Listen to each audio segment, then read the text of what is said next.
Have you ever heard of a place where mountains touch the sky and ancient stories whisper on the wind? A place caught between empires where dozens of languages are spoken in valleys just miles apart. This is the Caucasus, a land of breathtaking beauty and heartbreaking conflict. And for centuries, a single powerful idea has haunted this region, the ghost of freedom. Welcome, history lovers. Today, we're embarking on an epic journey into the heart of the Caucasus, a region that has been a crossroads of civilizations for millennia.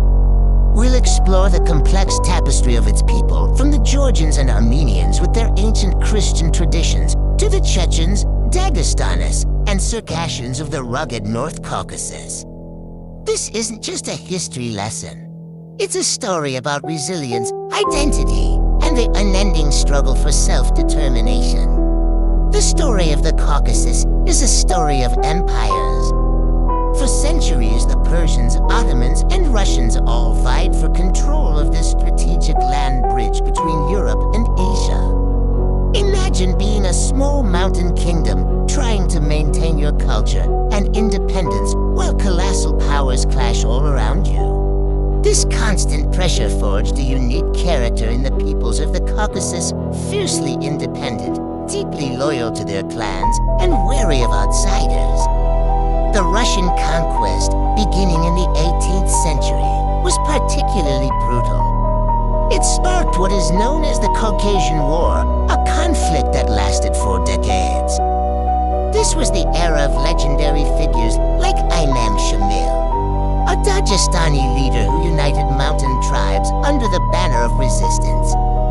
He became a symbol of defiance against overwhelming odds, a folk hero whose story is still told with pride. But the cost was immense. Entire peoples, like the Circassians, were tragically displaced or killed in what many now recognize as an act of ethnic cleansing.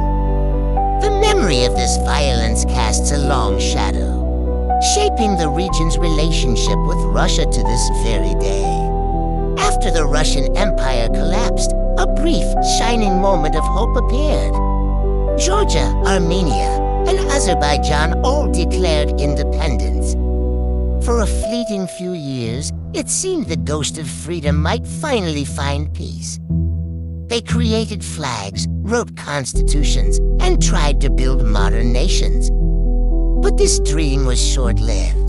The newly formed Soviet Union, hungry to reclaim its imperial borders, marched in. The Caucasus was forcibly absorbed into the USSR, and another chapter of foreign rule began. Under Soviet power, the region was carved up into republics and autonomous regions.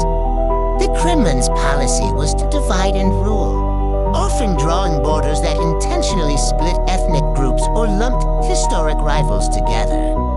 While the Soviets brought industrialization and literacy, they also brutally suppressed national identities and religious practices.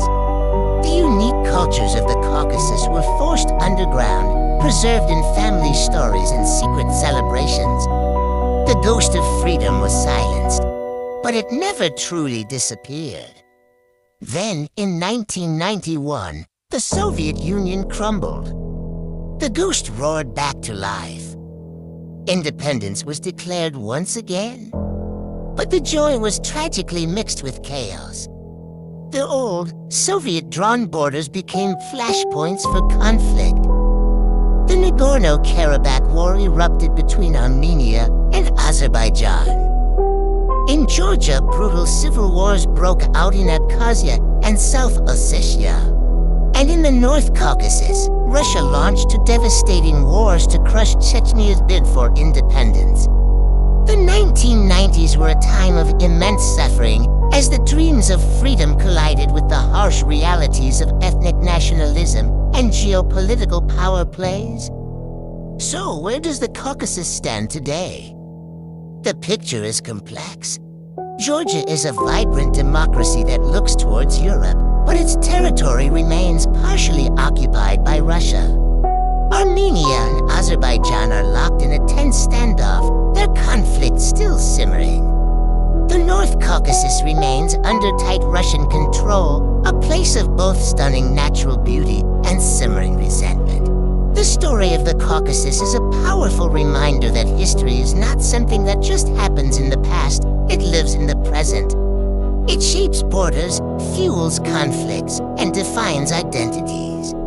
The ghost of freedom that Charles King wrote about isn't just a poetic phrase. It represents the very real, very human desire for a people to control their own destiny, to speak their own language, and to live in peace on their ancestral lands. It's a desire that has been suppressed by empires and dictators for centuries, but has never been extinguished. This region, with its towering peaks and deep valleys, holds a mirror to some of humanity's greatest struggles and aspirations. It teaches us about the enduring power of culture, the tragedy of war, and the unyielding hope for a better future. Understanding the Caucasus isn't just about understanding a remote part of the world. It's about understanding the forces that continue to shape our entire globe. Thank you so much for joining me on this incredible journey through the history of the Caucasus. It's a vast and intricate topic, and we've only just scratched the surface. Until next time, keep exploring.